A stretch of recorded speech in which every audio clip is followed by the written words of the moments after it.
E aí, meu nome é Victor Galvão e hoje eu vou conversar um pouquinho com vocês sobre o plantão na prova de residência. Como é que é isso aí?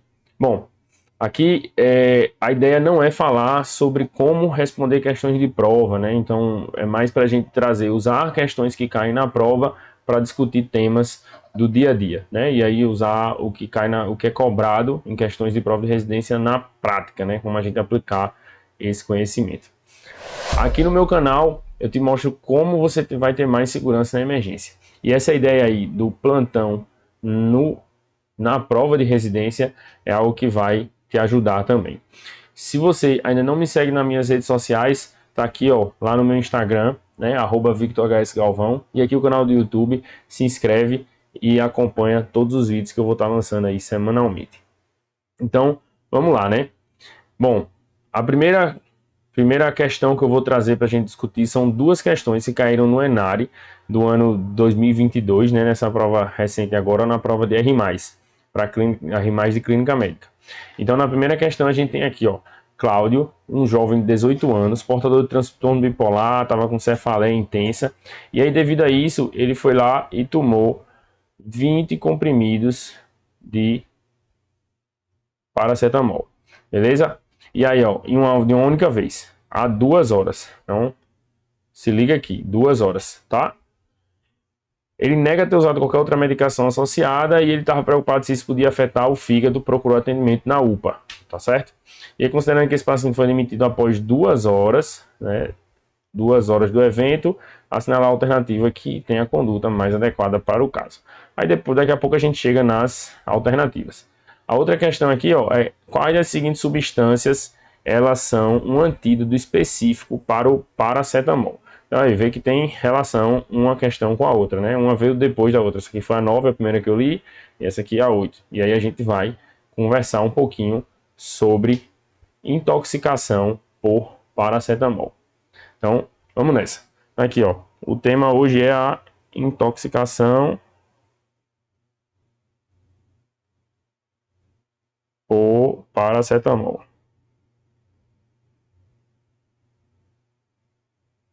Bom, o que é essa intoxicação por paracetamol, né? O paracetamol é uma droga relativamente segura e que a gente pode usar até aproximadamente 4 gramas dia, né? Mas aí vê, esse menino aí tomou 20 comprimidos de 750, então fica 20 vezes 750 miligramas, que vai ser igual a 15.000 miligramas, que é equivalente a 15 gramas. Então vê que ele passou um pouquinho, né, da dose segura. A dose segura aí que a gente tem é aqui, ó, em torno de 4 gramas dia. E o paciente tomou 15. E aí o que é que pode acontecer, né? O que é que a gente vai fazer? O que é que a gente precisa fazer nesse paciente, né, que está intoxicado, né? Ele tomou há 2 horas atrás o paracetamol. Então, se chegar para você um paciente assim, é isso aqui que você tem que pensar. Bom, primeiro, qual o sintoma que esse paciente pode ter, né? O que é que ele pode ocasionar? Os sintomas eles vão depender do tempo da ingesta do medicamento e se houve co-ingesta. Frequentemente existe associação, né? O paciente, quando ele faz uso de medicamento, uma tentativa de suicídio, né? Alguma alteração desse tipo, ele geralmente vai fazer uso de várias medicações quando ele faz uso de medicamento. E aí pode haver coingestão, pode haver coingestão com álcool, pode haver coingestão com outros medicamentos, e aí vai depender se houve ou não coingestão. Se a gente está pensando só em uso de paracetamol, os sintomas eles vão ser dependentes do tempo, porque isso aí tem a ver com a fisiologia, né, a farmacologia do medicamento. E aí no começo, né, até 24 horas,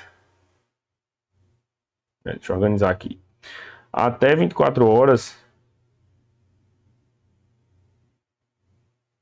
o paciente ele vai apresentar sintomas mais inespecíficos.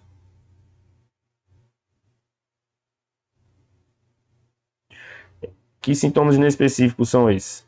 Ele vai apresentar náusea,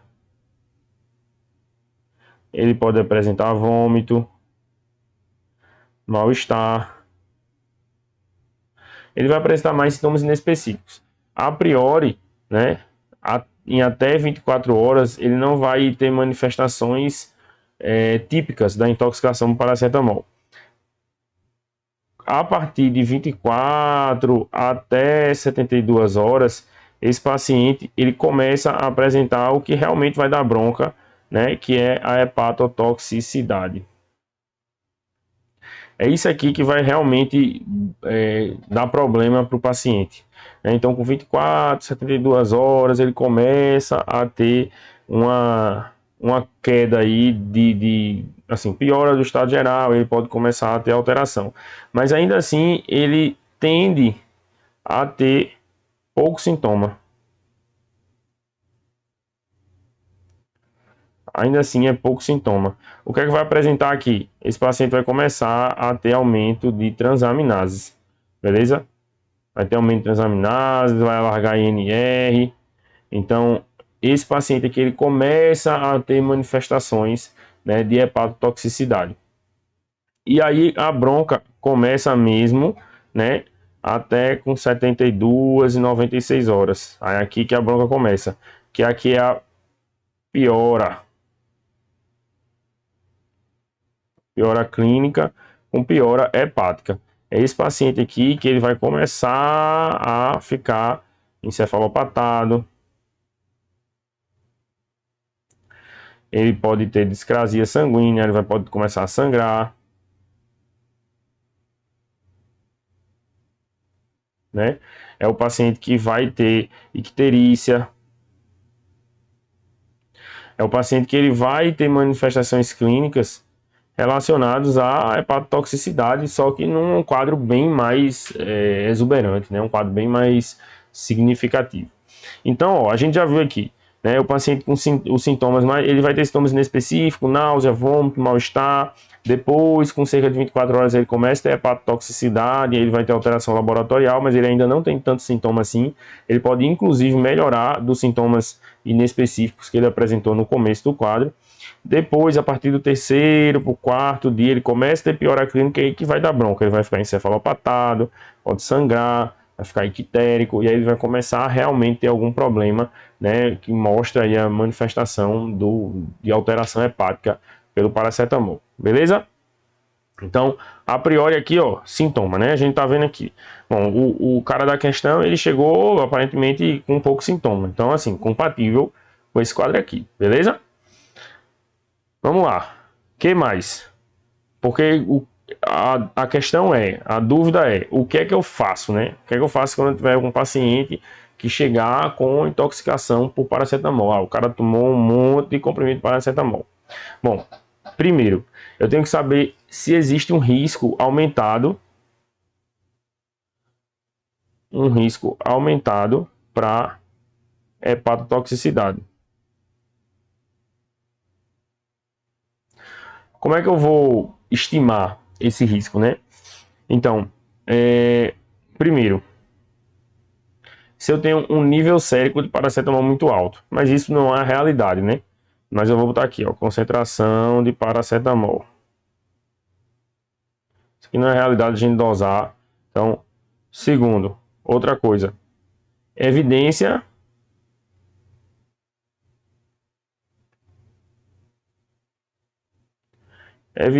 de lesão hepática, né?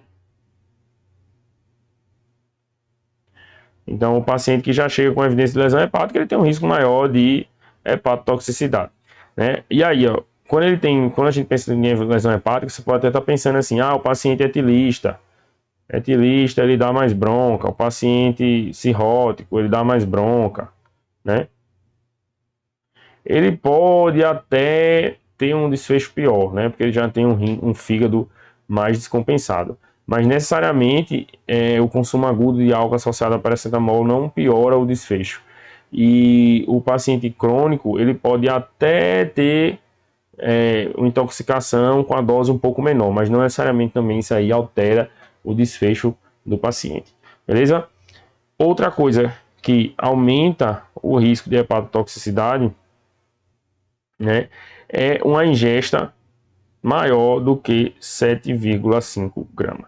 Isso aqui é o que a gente vai conseguir, na imensa maioria das vezes, né, avaliar. É uma ingesta maior do que 7,5 gramas. Então, todo paciente que fez uso de mais do que 7,5 gramas em 24 horas, numa tomada só, nas últimas 24 horas, ele é um paciente de alto risco para hepatotoxicidade. E aí, o que é que isso quer dizer para a gente? Bom, isso aí vai definir a conduta que a gente vai tomar, beleza? Então, o que é que a gente precisa fazer? Vamos lá, o que fazer?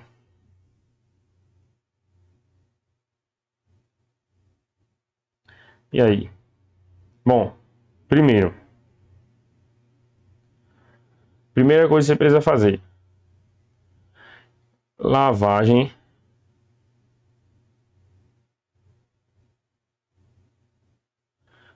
gástrica ou o carvão ativado.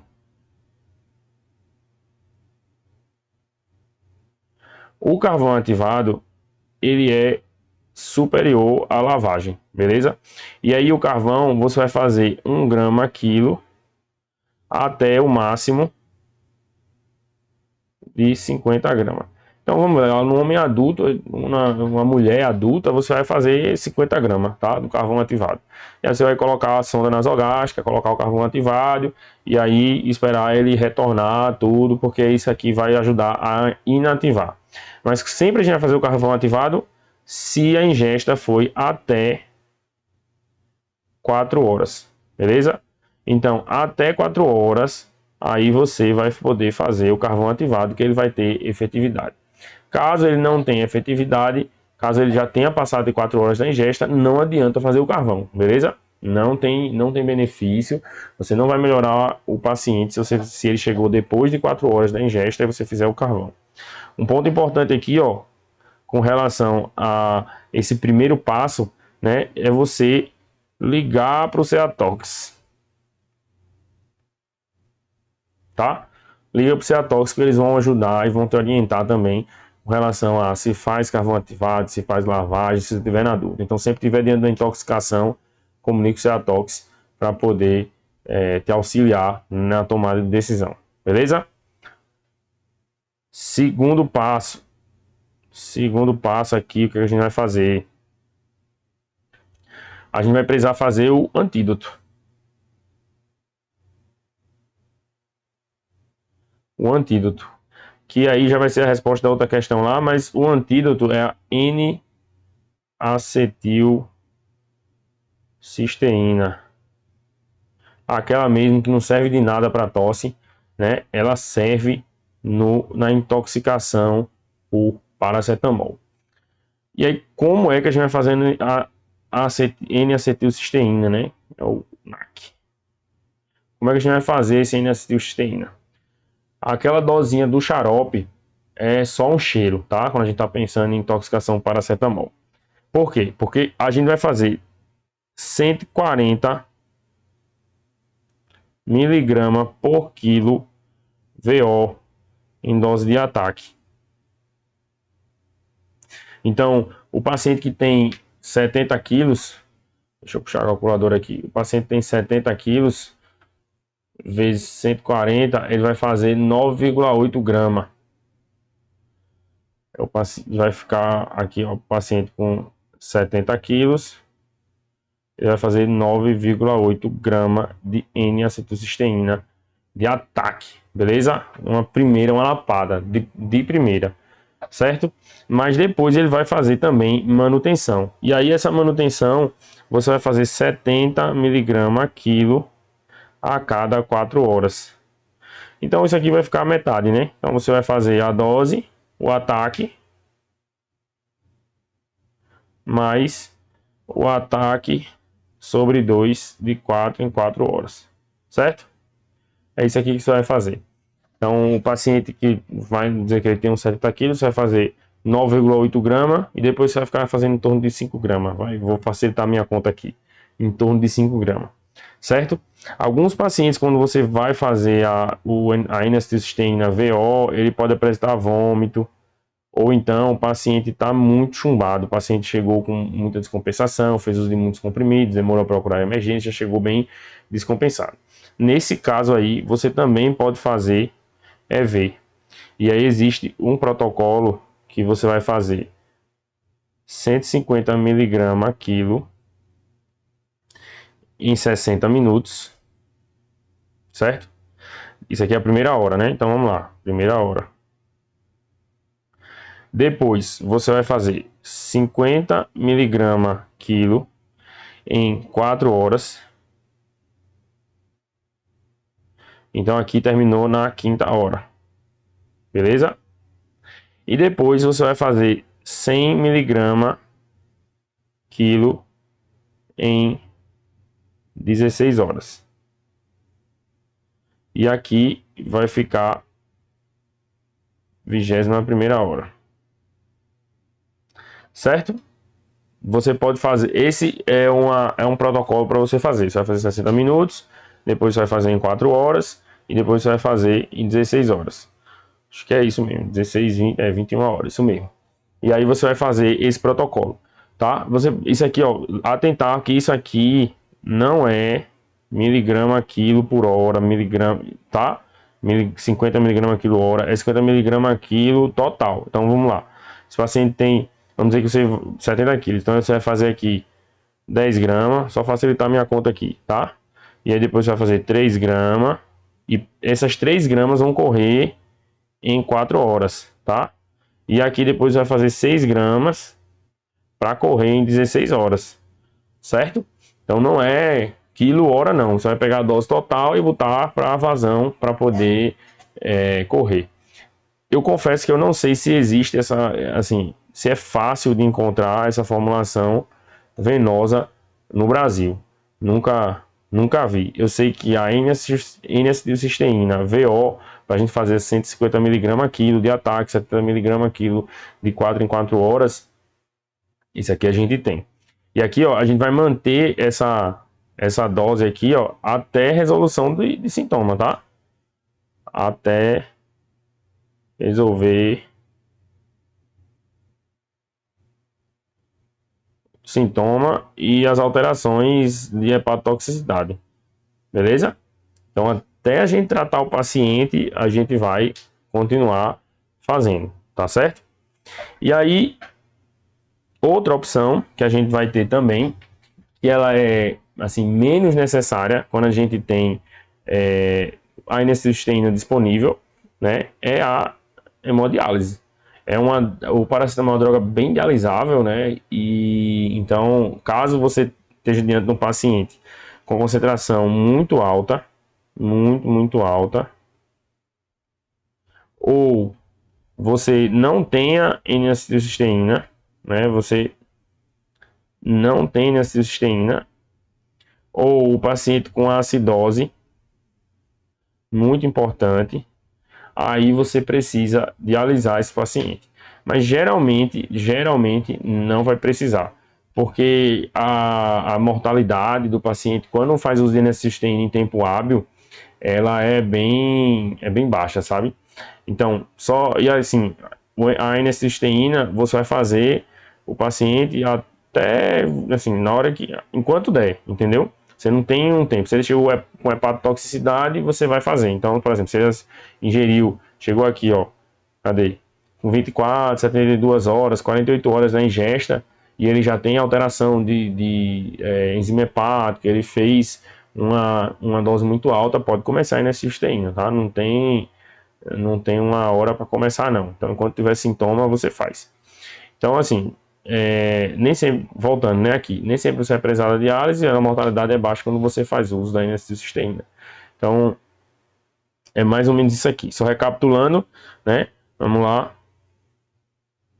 Recapitulando, como é o esquema aqui. A intoxicação, né, pelo paracetamol. O que é que ela vai causar? Hepatotoxicidade. É isso aqui que vai dar bronca, né? Então, alargamento de NR, paciente sangrar, aumento de transaminases.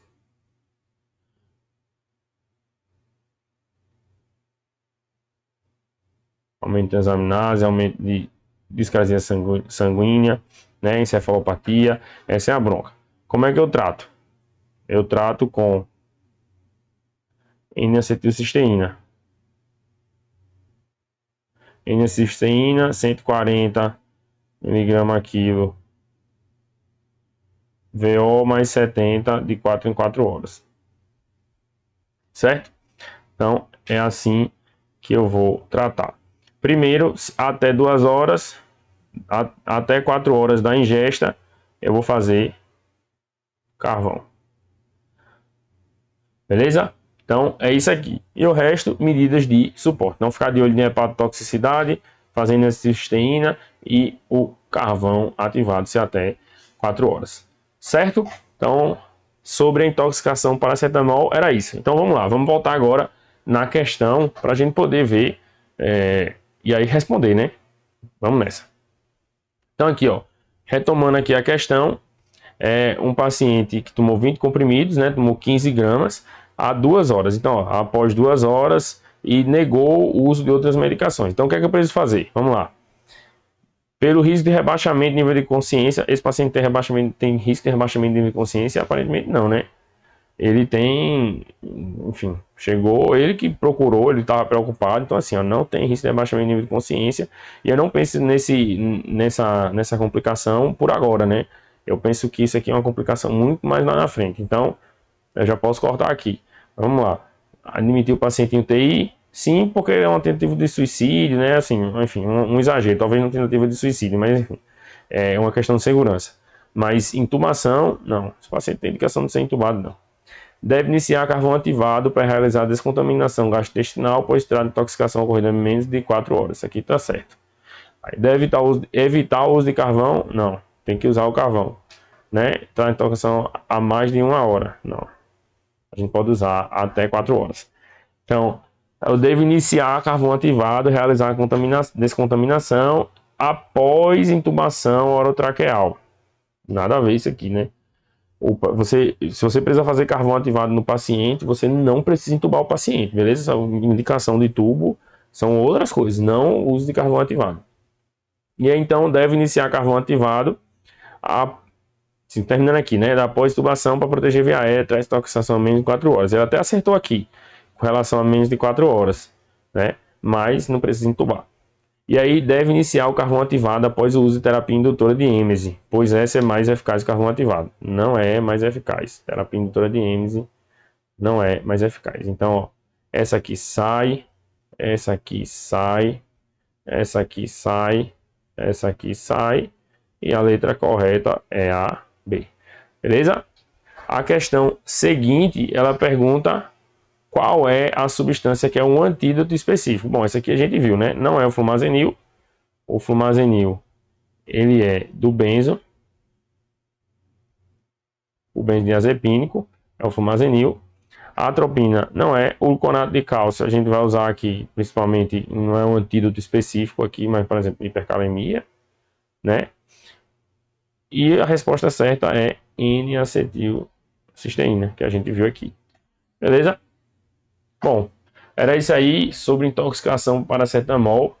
Espero que esse formato tenha ajudado e que tenha contribuído, né? E você aprendido um pouquinho mais aí sobre intoxicação por paracetamol e aprender a manejar o paciente caso ele chegue na emergência para você. Beleza?